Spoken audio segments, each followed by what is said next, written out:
This is the heart of the Eden Center project. And the room that we're in is in a building called the Core. And this is the absolute center of it, where you see what's called the seed. In some ways, the room is more like a womb than a seed. This, in fact, didn't come first, but conceptually, this is absolutely the driving force, as I see it, behind the Eden Project. It's a project for ecological recovery.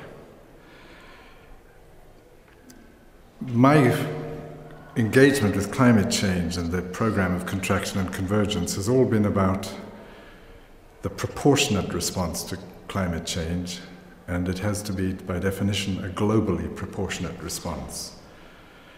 So one has to seek out the essence of what is globally relevant. As the director of the Eden Project, Tim Smith, has pointed out, this is the year of the Darwin anniversary, and his great work was called The Origin of the Species, the origin of the tree of life, if you will. And although it is absolutely a classic statement of the evolutionary process, the seed heart of that process, in some indescribable way, the source from which we're all sprung, is locked into and a product of this essence of proportionality, which is in fact caught in this building and in this seed, in this cone-like sculpture. And what it embodies, like this building, what it embodies is what is often called the golden section.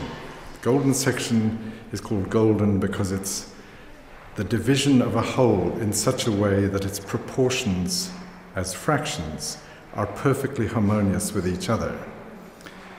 In architecture, you often see that in what's called the classical school, the kind of things the Greeks made memorable culture.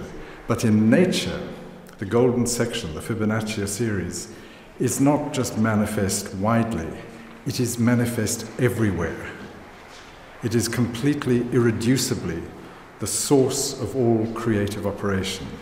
And indeed, that is reflected in music as well. The key thing about music and the golden section is that whereas we in evolution can see things evolving in space in a beautifully proportionate way, in music they more explicitly evolve in time in a beautifully proportionate way. And the music proportionality is fundamental to the C&C program, the globally proportionate response to climate change. It suggests a way in which we can all cooperate under the limits that definitely circumscribe us, and in a way where we understand that organizing to do that can be done, and crucially, needs to be done at rates which are faster than the rate at which we are causing the climate problem. Climate problem is caused by human emissions. We need to stop doing that as soon as possible. To get global cooperation to do that, when greenhouse gas emissions from our economies are so closely linked with the idea of well-being and economic growth, it's itself a great challenge. In circumstances where the distribution of that wealth over time is increasingly and profoundly asymmetric, representing in total a process of expansion and divergence, we in fact have a dual problem. The worsening explosion of wealth and poverty going in opposite directions, suddenly circumscribed by the limits which contain both of those. The wealthy and the poor are vulnerable, not only to each other, but to the consequence of failing to solve this problem. So the need to define a globally proportionate response is what C&C is all about.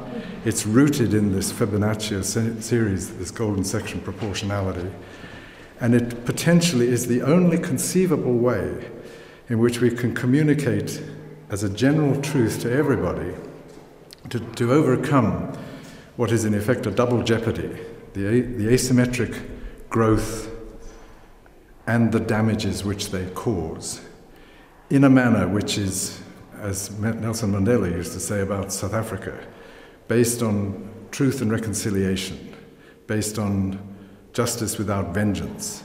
It's about putting the politics of the past and all the blame that attaches to that behind us and seeing how to clearly go forward into this process of reconciliation with each other under limits. That's what C&C and that proportional response is fundamentally designed to inform. And progress is not decisive, but it's good.